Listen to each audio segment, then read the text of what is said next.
నమస్కారం TCN news కి స్వాగతం. ముందుగా ముఖ్యాంశాలు. మోడల్ పాఠశాలల విధానం అమలుపై కసరత్తులు చేపట్టిన ఏపీ ప్రభుత్వం. ఉపాధ్యాయ నియామకంలో నిమగ్నమైన యంత్రాంగం. అధిక లాభాలు ఇచ్చే పంటలపై దృష్టి పెట్టాలి. ఉండి కృషి విజ్ఞాన కేంద్రంలో రైతులకు హితవు పలికిన ఆచార్య ఎన్జీ రంగా ఎస్వి విద్యాలయ సంచాలకులు శివన్నారాయణ. ఆంధ్రప్రదేశ్ విద్యను అధ్వాన స్థితి నుంచి అభివృద్ధి వైపు మళ్లిస్తున్న విద్యాశాఖ మంత్రి లోకేష్ అసెంబ్లీలో ప్రశంసించిన తణుకు ఎమ్మెల్యే ఆరిమిల్లి. గత ప్రభుత్వాన్ని ఆదర్శంగా తీసుకుని ఎంఎస్ఎంఈ పథక లక్ష్యాలను ప్రజల్లోకి తీసుకువెళ్లాలి. శాసనమండలి సభలో పరిశ్రమల మంత్రికి విజ్ఞప్తి చేసిన ఎమ్మెల్సీ రవీంద్రనాథ్. స్పందించి సమాధానమిచ్చిన మంత్రి కొండపల్లి. తాడేపల్లిగూడెం మండలం జగన్నాథపురం గ్రామంలో యుద్ధ ప్రాతిపదికన ప్రారంభించిన పైప్ లైన్ పనులు హర్షం వ్యక్తం చేసిన ఈ ప్రాంత ప్రజలు. సమస్యల పరిష్కారానికి ప్రజలతో మమేకం కావాలి. తాడేపల్లిగూడెం తెలుగుదేశం సభలో కార్యకర్తలకు ఉద్బోధించిన పార్టీ నియోజకవర్గ incharge Valavala. Nidadavolu railway over bridge నిర్మాణ పనులను వేగవంతం చేయాలి. అధికారులను ఆదేశించిన తూర్పుగోదావరి జిల్లా కలెక్టర్ ప్రశాంతి. గంజాయి అక్రమ రవాణా చేస్తున్న 5 ముఠా సభ్యులను అదుపులోకి తీసుకున్న తూర్పుగోదావరి జిల్లా పోలీసులు. వివరాలను వెల్లడించిన జిల్లా ఎస్పీ నరసింహకిషోర్.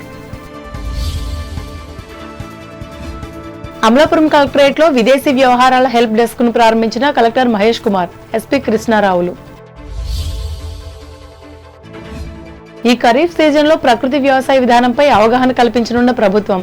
ఏలూరులో వివరించిన రైతు సాధికార సంస్థ అధికారి ప్రభాకర్. గతంలో ఆదర్శ పాఠశాలల విధానానికి శ్రీకారం చుట్టిన తెలుగుదేశం పార్టీ ప్రభుత్వం తాజాగా మోడల్ పాఠశాలల విధానంపై కసరత్తులు ప్రారంభించింది. ప్రాథమిక పాఠశాల స్థాయి పెంచే సబ్జెక్టు ఉపాధ్యాయులను నియమించి విజ్ఞానాన్ని పెంచాలన్న ఆలోచనల దిశగా వేగంగా అడుగులు పడుతున్నాయి. ఇప్పటికే ఉపాధ్యాయుల సమావేశాలను పూర్తి చేసి పాఠశాల యాజమాన్య కమిటీ అంగీకారాన్ని తెలుసుకునేందుకు సమావేశాలు ప్రారంభించారు. ప్రాథమిక విద్యా వ్యవస్థలో సమూల మార్పులకు అనుగుణంగా అవకాశం ఉన్న ప్రతి పట్టణం, గ్రామంలో ఒక ప్రాథమిక పాఠశాలను మోడల్ పాఠశాలగా మార్చాలన్న ప్రభుత్వ లక్ష్యానికి అనుగుణంగా అధికారులు కార్యాచరణ రూపొందించారు. ఇప్పటి వరకు ప్రాథమిక పాఠశాలల్లో అన్ని సబ్జెక్టులను తరగతికి ఉపాధ్యాయుడు బోధించేవారు. ప్రస్తుత విధానం ప్రకారం ప్రతి 60 మంది విద్యార్థులు ఉన్న ఒక ప్రాథమిక పాఠశాలను మోడల్గా ఎంపిక చేసి ఆ పాఠశాలలో ప్రతి సబ్జెక్టుకు హైస్కూల్ తరహాలో ఉపాధ్యాయులను నియమించనున్నారు. దానికోసం సమీప ప్రాథమిక పాఠశాలలో 3, 4, 5 తరగతులు చదువుతున్న విద్యార్థులను మోడల్ పాఠశాలలో చేర్పించాల్సి ఉంటుంది. అలా చేరిన వారికి రవాణా ఛార్జీల కింద నెలవారీ కొంత మొత్తం ఇవ్వనున్నారు. మరోవైపు యూపీ పాఠశాలలుగా ఉన్న మారుమూల పాఠశాలలోని వాటిని ఉన్నత పాఠశాలలో రూపాంతరం చెందనున్నాయి. కనీసం కిలోమీటర్ దూరం లోపల ఉన్న పాఠశాల నుంచి ఆయా తరగతుల విద్యార్థులను మోడల్ పాఠశాలలో చేర్చాలనేది లక్ష్యం. అందుకు పాఠశాల యాజమాన్య కమిటీల తీర్మానం కీలకం కానుంది. దగ్గరలో ఉన్న పాఠశాలలో చేర్చేందుకు అభ్యంతరాలు ఉండవు. కానీ రహదారులు దాటి రావాల్సిన చోట నుంచి కమిటీల ద్వారా అభ్యంతరాలు వ్యక్తమవుతున్నాయని ఉపాధ్యాయులు చెబుతున్నారు. ఈ నేపథ్యంలో 1-2 రోజుల్లోనే మండల స్థాయి నుంచి జిల్లా అధికారులకు నివేదికలు ఇవ్వనున్నట్లు అధికారులు స్పష్టం చేస్తున్నారు. అధిక లాభాలు ఇచ్చే పంటలపై విస్తరణ కార్యక్రమాలు చేపట్టాలని ఆచార్య ఎన్జీ రంగా ఎస్వి విద్యాలయం విస్తరణ విభాగం సంచాలకులు జి శివన్నారాయణ తెలిపారు. నియోజకవర్గ కేంద్రమైన ఉండి కృషి విజ్ఞాన కేంద్రంలో మంగళవారం నిర్వహించిన శాస్త్రీయ సలహా మండలి సమావేశంలో ఆయన పాల్గొని మాట్లాడారు. ఐసీఏఆర్ జోన్ 10 నుంచి వ్యవసాయ విశ్వవిద్యాలయానికి వచ్చే నిధులు కేవీకి అందిస్తామన్నారు. ఈ కార్యక్రమాల పరిశీలన దత్తత గ్రామాల్లో మరిన్ని కార్యక్రమాలు చేపట్టేలా చూస్తామని పేర్కొన్నారు. వీటి మధ్యలో పర్యవేక్షణ జరుపుతామని చెప్పారు. ఎక్కడైనా ఏదైనా సమస్య వస్తే పరిష్కారానికి కృషి చేస్తామని వివరించారు. దిగుబడి, పంపుదల, నైపుణ్య శిక్షణ వంటి లాభాలు వచ్చే పంటల సాగుతో రైతులను ప్రోత్సహిస్తామన్నారు. విస్తరణ సంచాలకులు ఆచార్య ఎన్జీ రంగా వ్యవసాయ విశ్వవిద్యాలయం, లాంపాం, గుంటూరు అండి. ముఖ్యంగా ఈనాడు ఈ ఉండి కృషి విజ్ఞాన కేంద్రంలో శాస్త్రీయ సలహా సంఘ సమావేశం అనేది ఏర్పాటు చేయబడింది. దీంట్లో ముఖ్యంగా అన్ని డిపార్ట్మెంట్స్లు పాల్గొని, అంటే గత సంవత్సరం కృషి విజ్ఞాన కేంద్రం చేపట్టిన కార్యక్రమాలని విశదీకరిస్తారు. అలాగే వచ్చే సంవత్సరం కార్యాచరణ ప్రణాళికను కూడా తెలియజేస్తారు.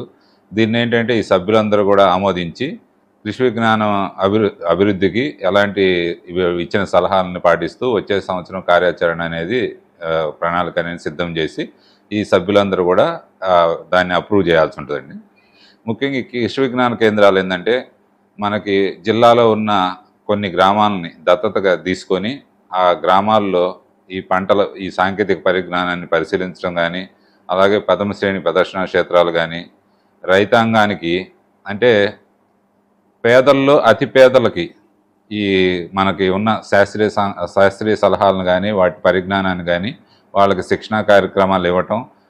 ఈ కార్యక్రమంలో మాటేరు ప్రాంతీయ వరి పరిశోధన స్థానం సహసంచాలకులు టి శ్రీనివాస్, కేవీకే ప్రధాన శాస్త్రవేత్త మల్లికార్జునరావు, జిల్లా వ్యవసాయ అధికారి జడ్ వెంకటేశ్వరరావు, పశుసంవర్ధక శాఖ డిప్యూటీ డైరెక్టర్ జావర్ హుషేన్, జిల్లా ఉద్యాన అధికారి దేవానంద్ కుమార్లు పాల్గొన్నారు. పేదలకు పట్టణాల్లో 2, గ్రామాల్లో 3 సెంట్లు ఇళ్ల స్థలాలు ఇవ్వాలని కోరుతూ సిపిఐ కార్యకర్తలు మంగళవారం భీమవరంలో ప్రచారం చేశారు. న్యాయమైన ఈ సమస్యను తక్షణమే పరిష్కరించి నిరుపేదలకు గూడు కల్పించాలని ప్రభుత్వానికి విజ్ఞప్తి చేశారు. ముఖ్యంగా సొంత గృహాలు లేక అద్దె ఇళ్లకు నెలకు 5 నుంచి 6,000 రూపాయలు చెల్లించలేక తీవ్ర అవస్థలు ఎదుర్కొంటున్నట్లు వారు పేర్కొంటున్నారు. ఈ కార్యక్రమంలో పార్టీ జిల్లా కార్యదర్శి కోనాల భీమారావు, రాష్ట్ర సమితి సభ్యులు కలిశెట్టి వెంకట్రావు, జిల్లా కార్యవర్గ సభ్యులు ఎం సీతారాం ప్రసాద్, ఏపీ మహిళా సమైక్య జిల్లా ప్రధాన కార్యదర్శి సికిలే పుష్పకుమారులు పాల్గొన్నారు.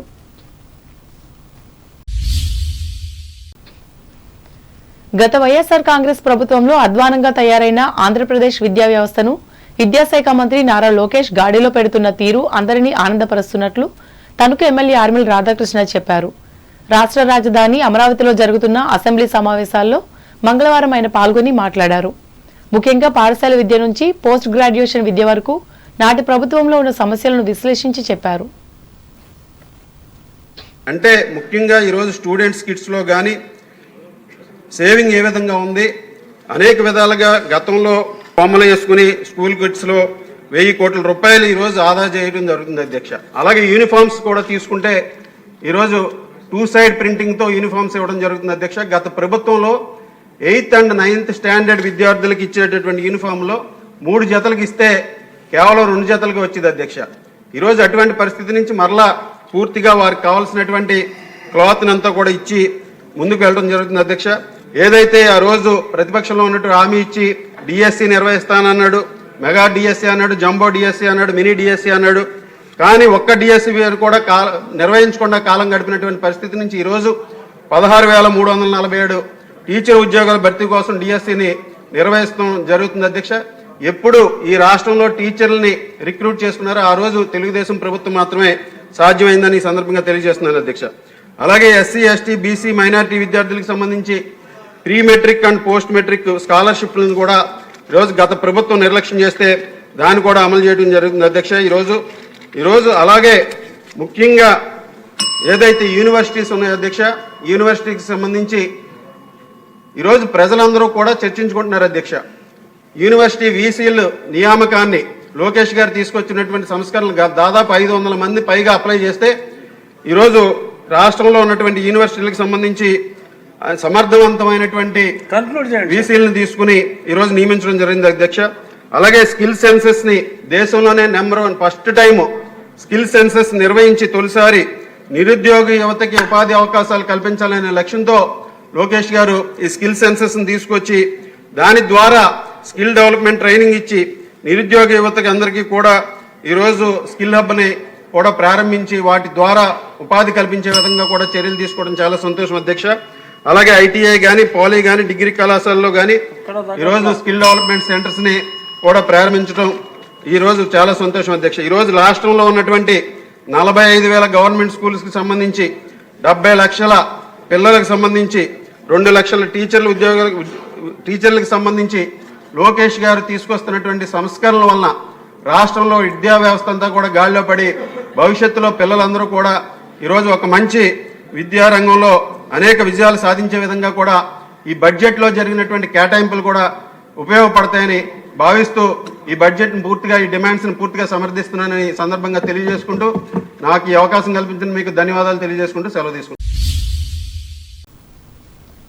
మన దేశ ఆర్థిక వ్యవస్థను మెరుగుపరిచే ఉద్దేశ్యంతో చిన్న వర్తకులను ప్రోత్సహించేందుకు ఏర్పాటు చేసిన ఎంఎస్ఎంఈ లక్ష్యాలను ప్రజల్లోకి తీసుకెళ్లేందుకు గత ప్రభుత్వం మాదిరిగా ప్రస్తుత ప్రభుత్వం కూడా కృషి చేయాలని ఈ సంస్థ ఏపీ మాజీ చైర్మన్ కూడా అయిన ఎమ్మెల్సీ వంక రవీంద్రనాథ్ రాష్ట్ర రాజధానిలో మంగళవారం నిర్వహించిన శాసనమండలి సమావేశంలో సంబంధిత మంత్రికి విజ్ఞప్తి చేశారు. అలాగే ఆయా సంస్థలకు ఎంఎస్ఎంఈ ద్వారా ఇచ్చే ఇన్సెంటివ్లను సకాలంలో చెల్లించే చర్యలు చేపట్టాలని సూచించారు. దీనికి శాఖ మంత్రి కొండపల్లి శ్రీనివాస్ స్పందించి సమాధానమిచ్చారు. రవీంద్ర గారు సూటిగా మీ డౌట్ ఏంటి, మీకు ఏమి వివరణ కావాలి సూటిగా అడగండి. ఎంఎస్ఎంఈ అనేది రాష్ట్ర అభివృద్ధికి చాలా విశేష పాత్ర పోషిస్తుంది. ప్రధాన పరిశ్రమలకి ఎంఎస్ఎంఈ పరిశ్రమలు చాలా అనుబంధంగా ఉంటాయి. మరి దాన్ని ఎంకరేజ్ చేయాల్సిన బాధ్యత ఏ ప్రభుత్వానికైనా ఉంటుంది.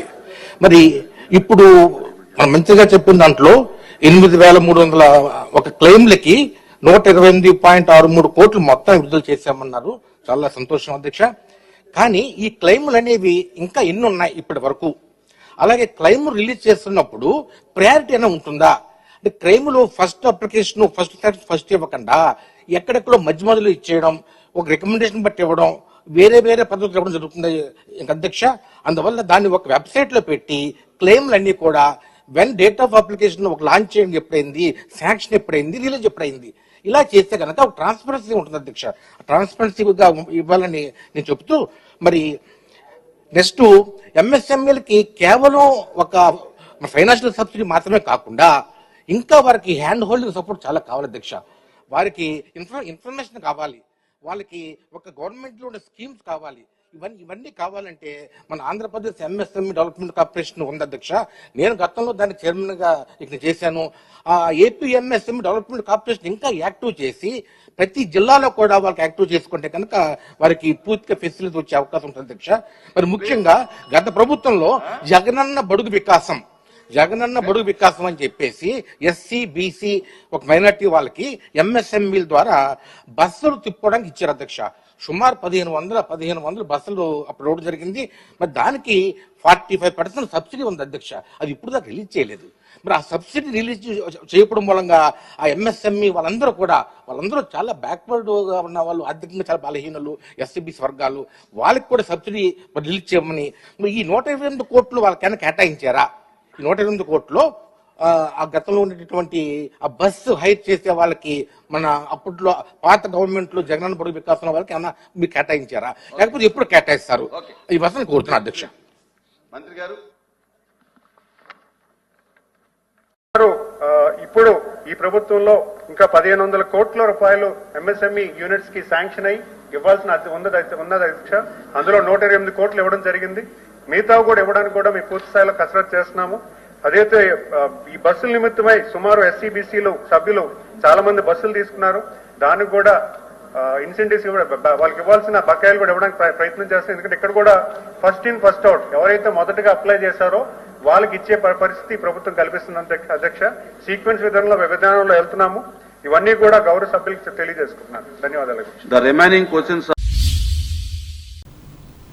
తణుకుకు చెందిన Vasavi club royals, Vasavi club బోల్టం, వాసవి వనితా వైభవం క్లబ్ల సంయుక్త ఆధ్వర్యంలో మంగళవారం ఏర్పాటు చేసిన ఉచిత నేత్ర వైద్య సేవా శిబిరంలో 192 మందికి సేవలందించారు.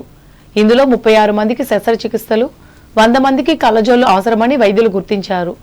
ఏలూరు ఆశ్రమ హాస్పిటల్ సహకారంతో నిర్వహించిన ఈ శిబిరంలో కంటి వైద్యులు షేక్ బషీర్ పరీక్షలు చేసి సూచనలు సలహాలు ఇచ్చారు.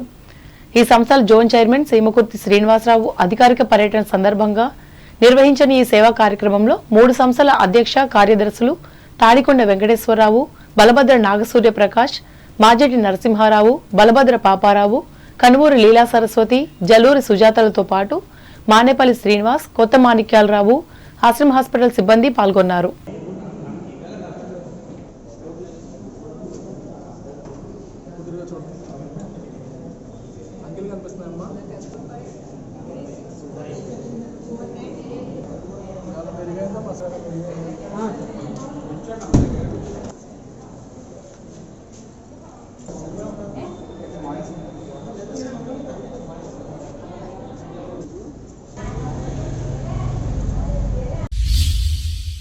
తణుకు మానవతా స్వచ్ఛంద సేవా సంస్థ ఆధ్వర్యంలో నిర్వహిస్తున్న బహుముఖ సేవా కార్యక్రమాల్లో భాగంగా మంగళవారం కూడా ప్రముఖ దాత చిట్టూరు సుజాత అందించిన ఆర్థిక సహకారాన్ని ఇద్దరికిచ్చి మానవత్వాన్ని చాటుకున్నారు.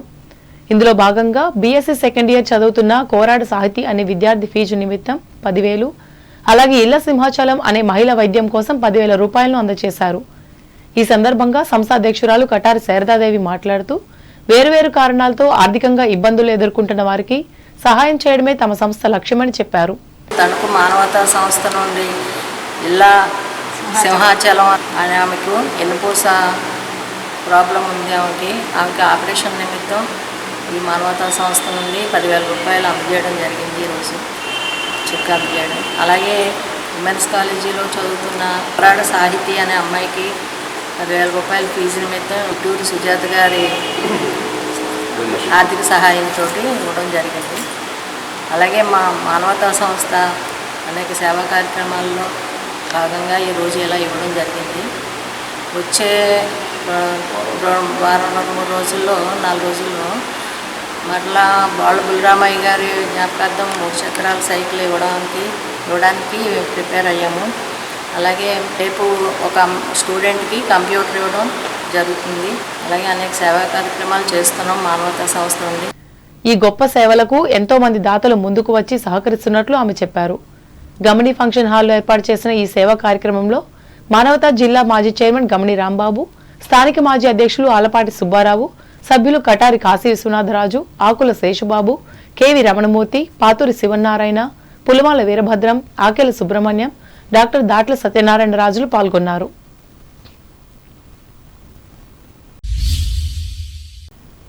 గూడులేని పేద ప్రజలకు ఇళ్ల స్థలాలు అందించి ఇళ్లను నిర్మించాలని, టిట్కో ఇళ్లకు కనీస అవసరాలను సమకూర్చాలని, ముఖ్యంగా రోడ్లు, డ్రైన్లు ఏర్పాటు చేయాలని కోరుతూ సిపిఎం ఇచ్చిన రాష్ట్ర వ్యాప్త పిలుపులో భాగంగా ఇరగవరం మండలంలో ఈ పార్టీ కార్యకర్తలు మంగళవారం సైకిల్ ర్యాలీ నిర్వహించారు. ఈ మేరకు ఒగిడి, అయినపర్రు, కొత్తపాడు, ఇరగవరం, ఎర్రాయి చెరువు గ్రామాల్లో పర్యటించి ఈ సమస్యలపై ప్రజలకు అవగాహన కలిగించారు. ఈ కార్యక్రమంలో పార్టీ జిల్లా కార్యదర్శి జుత్తిగ గోపాలన్, జిల్లా కమిటీ సభ్యులు కామన మునుస్వామి, మండల శాఖ నాయకులు ఇల్లిందపర్తి సత్యనారాయణ, జుత్తిగ రామాంజనేయులు, టి ముసలయ్య, పాల సత్యనారాయణలు పాల్గొన్నారు. తణుకు పట్టణ పరిధిలోని Sajjapuram senior citizens welfare association ఆధ్వర్యంలో మంగళవారం నిర్వహించిన ఉచిత వైద్య సేవా శిబిరంలో డాక్టర్ భూపతిరాజ్ రమేష్ చంద్రబాబు పాల్గొని 32 మందిని పరీక్షించి సూచనలు, సలహాలు ఇచ్చారు. ముఖ్యంగా మధుమేహం, రక్తపోటు సమస్యలపై తీసుకోవాల్సిన జాగ్రత్తలను వివరించారు. ఉపాధ్యక్షులు కాయల నాగేశ్వరరావు అధ్యక్షతన జరిగిన ఈ సేవా కార్యక్రమంలో జిల్లా అధ్యక్షులు అడ్డాల సత్యనారాయణ, సభ్యులు ఎవటూరి లక్ష్మణరావు, చేబ్రోలు సాధులు సహకరించారు. ఇప్పుడు వాణిజ్య ప్రకటనలు.